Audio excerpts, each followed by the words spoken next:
पंच तत्वों की अद्भुत शक्ति या पंच तत्वों पर नियंत्रण करना, इन पंच तत्वों से ही आप बने हैं। और इतना ही नहीं, ये पूरी सृष्टि इन पंच तत्वों से ही बनी है। आप जिसे चमत्कार समझते हैं वह चमत्कार नहीं है, वह तो केवल विज्ञान है, साइंस है।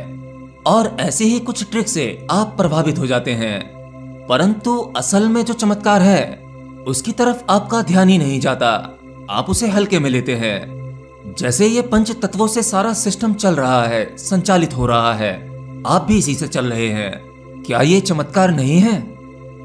जल, पृथ्वी, अग्नि, वायु और आकाश, जितनी मात्रा में ये चीजें आपको बाहर दिखती हैं, वो सब कुछ आपके भीतर भी है। अगर इनका बैलेंस आपके शरीर में बिगड़ जाए या इनकी मात्रा कम या ज्यादा हो जाए तो आप नहीं रहेंगे। ठीक वैसे ही अगर इसकी मात्रा पृथ्वी से कम या ज्यादा हो जाए तो इस पृथ्वी पर जीवन भी नहीं रहेगा। इसलिए इन पांचों तत्वों का बैलेंस बनाए रखना और इस बारे में अपनी समझ को बढ़ाना, ये आपके भीतर एक क्रांतिकारी परिणाम ला सकता है। इन पांचों तत्व के बैलेंस की वजह से आप हैं, आपकी जो भावनाएं हैं, आपका जो शरीर है, शरीर कितना स्वस्थ है, कितना रोगी है, या आप कितने बुद्धिमान हो, आपकी भावनाएं किस प्रकार की उत्पन्न होती हैं, आप दूसरे के प्रति कैसा सोचते हैं, आपके विचार किस प्रकार के आते हैं। आपके भीतर का ये पूरा सिस्टम, पूरा मैकेनिज्म इन पांचों तत्व की वजह से ही संचालित होता है। कुछ योगी इसके प्रति अपनी समझ को बढ़ा लेते हैं और सहजता से प्राकृतिक हो जाते हैं, तो वह इन पांचों तत्व पर काबू भी पा लेते हैं, जिसे सिद्धि प्राप्त करना कहते हैं। आपको इन पांचों तत्वों के प्रति जागरूकता होनी चाहिए। आप जो जल ग्रहण करते हैं, जो पानी पीते हैं, वह आपके शरीर में जाकर आपका ही हिस्सा हो जाता है। और आप जो मेमोरी को जमा करते हैं तो इस मेमोरी का असर जल पर भी पड़ता है। इसलिए कहते हैं कि जल की अपनी मेमोरी भी होती है। अब इसमें आचार्य प्रशांत क्या कहते हैं इससे कोई फर्क नहीं पड़ता, सत्य हमेशा सत्य रहता है, क्योंकि आपके अंदर भावनाएं और विचार, इनकी संभावना जब तक है जब तक आप जीवित हैं। और जल आपको जीवित रखने की एक वजह है। तो आप जो जल पीते हैं उसे बेहोशी में ना पिएं, जल को होश पूर्वक आनंद लेते हुए ग्रहण करें, क्योंकि प्रकृति ने यह अनमोल चीज आपको फ्री में दी है, इसलिए आपको इसकी वैल्यू का नहीं पता। लेकिन अगर आप अपने भाव के साथ किसी भी चीज को ग्रहण करते हैं तो वह आपके अंदर भारी परिवर्तन लाती है। उसी तरह से पृथ्वी, जिसका छोटा नमूना आपका यह शरीर है, पृथ्वी एक फिजिकल फॉर्म है और उस पर मौजूद जल वो एक लिक्विड फॉर्म में है, कहीं कहीं पर बर्फ की फॉर्म में भी है। आपका शरीर भी एक फिजिकल फॉर्म में है और आपके शरीर में जल लिक्विड फॉर्म में है। तो आपको अपने शरीर के प्रति भी सचेत रहना चाहिए। ज्यादातर लोग अपने शरीर का ध्यान नहीं रखते।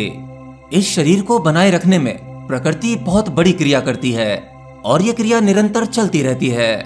आप जब अपने कदम इस पृथ्वी पर रखते हैं तो कभी कभी सुबह के समय जब आप ऐसा करें तो अपने भीतर देखें कि आपके भीतर चल क्या रहा है, किस प्रकार के भाव उठ रहे हैं। आपका हर एक कदम घास के तिनके पर रखते ही आपके भीतर इस पृथ्वी के प्रति कुछ अच्छे भाव आने चाहिए। इस प्रकृति, इस पृथ्वी को, इसकी खूबसूरती को महसूस करो। इससे आपके विचार शुद्ध होंगे और नेचर के प्रति आपके भीतर जागरूकता उत्पन्न होगी।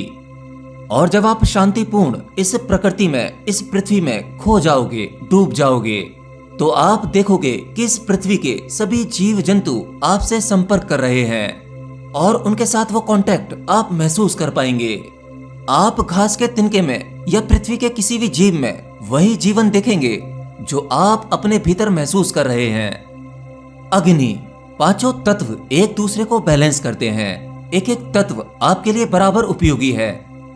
ये अग्नि जब तक आपके शरीर को गर्म रखती है तब तक आप जीवित हो। जैसे ही अग्नि बुझी और आपका शरीर ठंडा पड़ा तो बस आपका अस्तित्व खत्म।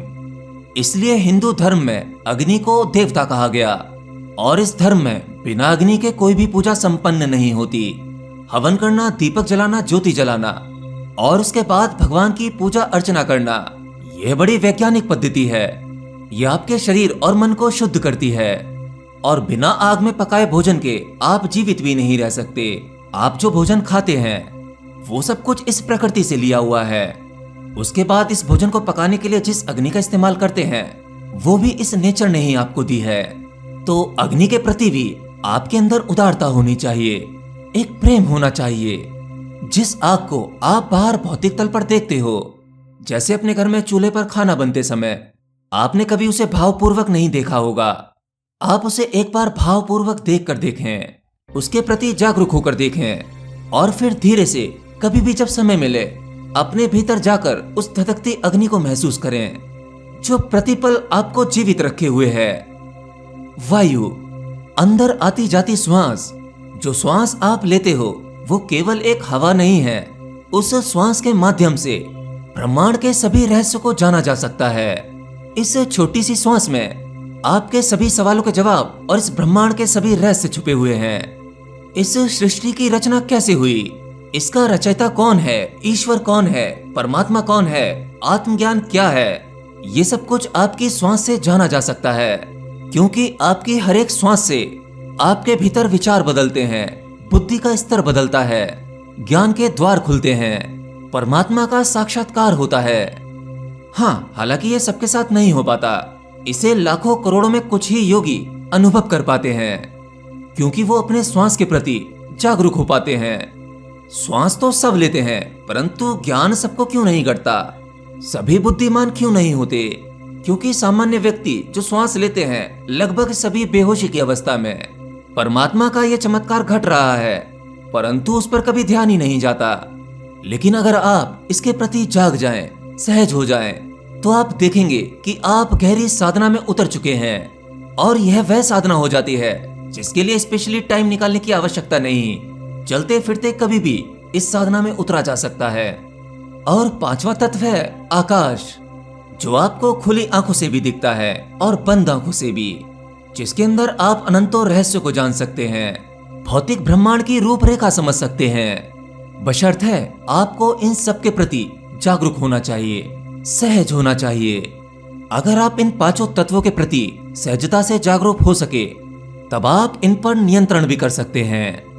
आपने ऐसे बहुत से योगियों के बारे में सुना होगा जो हवा पर भी गमन कर सकते हैं, यानी वायु पर यात्रा कर सकते हैं, जिसे वायुगमन सिद्धि कहा गया है।